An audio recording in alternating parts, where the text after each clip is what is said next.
নমস্কার, আমি শুভাশিস ব্যানার্জি। আর আমার সঙ্গে এই মুহূর্তে দেখছেন আওয়ার প্রোগ্রেস। আজকে আমরা যে বিষয়টি আলোচনা করব, জমির খাজনা না দিলে কি হয়, বা জমির খাজনা না দিলে কি জমির মালিকানা যে অধিকার রয়েছে, মালিকানার অধিকার, সেটা কি খর্ব হয়, সে বিষয়ে আজ আলোকপাত করব এই প্রতিবেদনে। প্রথমত বলে রাখি, আমরা জমির খাজনা বা ভূমি উন্নয়ন কর যে ব্যাপারটা, সেটা আপনারা জানেন যে বর্তমানে অনলাইনে এটি পেড করা হয়। বাংলার ভূমি যে ওয়েবসাইট রয়েছে সেখানে পেড করা যায়, কিংবা আপনার BL&LRO অফিসে এটা পেড করা যায়। তবে এখন বর্তমান নিয়ম অনুসারে জমির খাজনা কৃষি জমির ক্ষেত্রে লাগে না, এটা আপনারা জানেন। কিন্তু যদি সেটা কৃষি জমি না হয়, সেটা যদি ভিটি, বাস্তু বা নন এগ্রিকালচার ল্যান্ড, এক কথায় অকৃষি জমি হয়, তাহলে কিন্তু জমির খাজনাটা লাগবে। কিন্তু আমাদের এই প্রধান যে সমস্যা, সেই সমস্যাটা হলো অনেকের যে জমি রয়েছে সেই জমির রেকর্ডে দেখা যায় সেটা কৃষি জমি, কিন্তু সেখানে আমরা ব্যবহার করছি সেটা কৃষি জমি হিসাবে না, অকৃষি হিসাবে ব্যবহার করছি, এরকম সমস্যা দেখা যায়।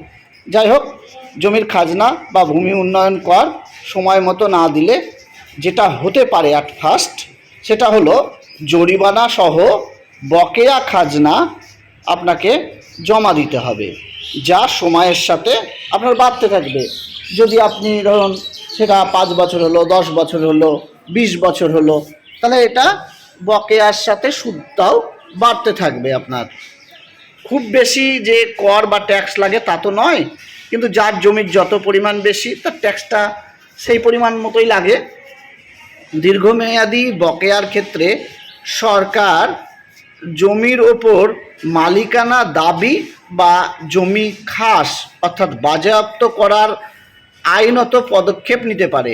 এটা কিন্তু আইনে বলা আছে, আপনি দীর্ঘদিন ধরে দেখা গেল আপনি খাজনা দিচ্ছেন না বা বকেয়া রেখে দিয়েছেন, বাকি রেখে দিয়েছেন দীর্ঘদিন ধরে, এবং BLRO অফিসের বা বাংলার ভূমি যে ওয়েবসাইট রয়েছে বা সরকারের যে নথি রয়েছে সেই নথিতে আপনার কোনো ট্যাক্স বা খাজনা জমা হচ্ছে না, তখন সরকার মনে করবে যে এই যে মালিক রয়েছে সেই মালিক আদৌ মানে সরকারি যে ব্যবস্থাপনা বা সরকারকে যে কর দেওয়ার যে পদ্ধতি সেটা উনি মানছেন না।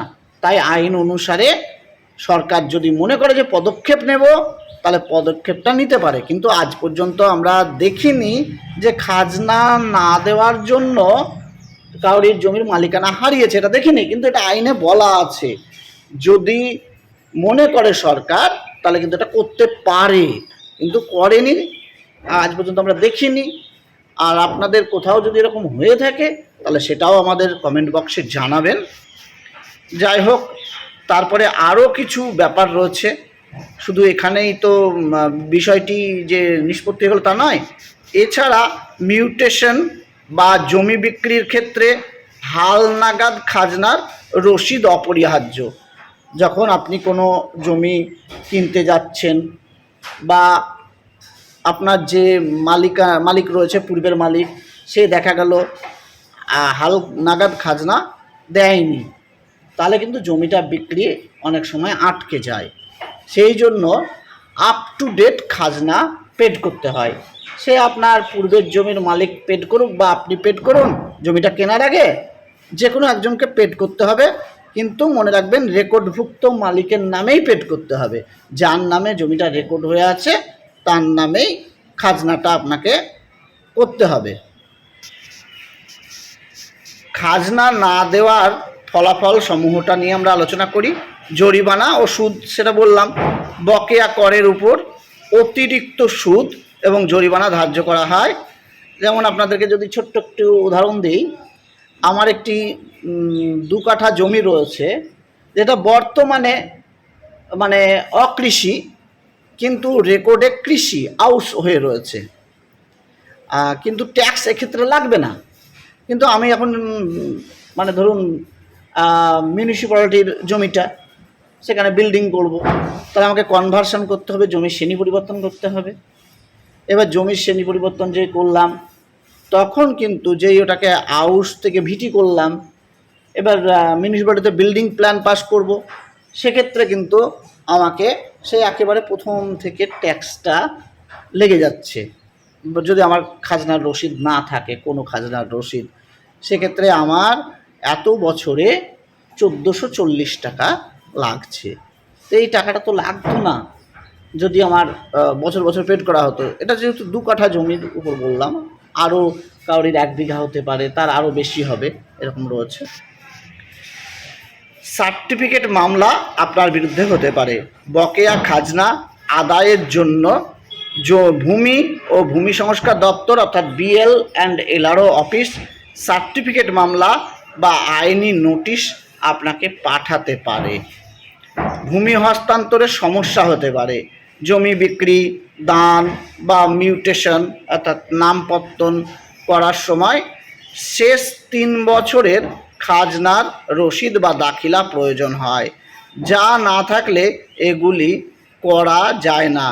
কিন্তু মনে রাখবেন, বাংলাদেশে আবার নিয়ম রয়েছে 3 বছরের মধ্যে যদি খাজনা আপনি না দেন, তো সম্পূর্ণভাবে আপনি মালিকানা, জমির মালিকানা হারাতে পারেন। এটা বাংলাদেশে রয়েছে।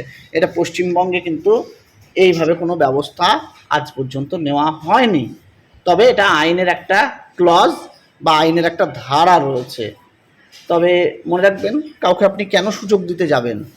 তো সেই জন্যই প্রত্যেক বছর খাজনাটা পরিশোধ করে দেওয়াই ভালো। জমি খাস হওয়া, যদি টানা কয়েক বছর খাজনা না দেওয়া হয়, তবে আইন অনুযায়ী সরকার সেই জমি খাস বা বাজেয়াপ্ত করতে পারে। এইবার এটা তো গেল এই ব্যাপার। আর একটা কথা বলে দিই, যাদের জমি রেকর্ডে রয়েছে, আউস রয়েছে, কিন্তু যারা সেটা ব্যবহার করছেন না কৃষি হিসাবে, তাদেরও কিন্তু ট্যাক্সটা দিতে হয় বা খাজনাটা দিতে হয়। কিন্তু যখনই আপনি আউস হিসাবে দিতে যাবেন বাংলার ভূমি ওয়েবসাইটে, তখন কিন্তু সেটা আপনার কাছ থেকে নেবে না। তার কারণ হলো ওই আউসটাকে আপনাকে দেখাতে হবে ভিটি বা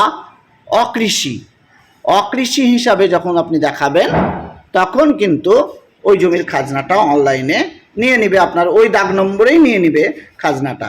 সুতরাং যারা মনে করছেন যে এখনও আমি কনভার্সান করিনি, আমি ওই জমিতে বাস করছি অথচ কনভার্সান বা জমির শ্রেণী পরিবর্তন করিনি, আউস জমি আছে বা চাষ হচ্ছে না, বর্তমানে অকৃষি হয়ে রয়েছে, তাদেরকে বলবো সেইটা আপনারা যখন বাংলার ভূমি ওয়েবসাইটে যাবেন, অকৃষি লিখে আপনি ট্যাক্সটা অন্তত পেড করুন।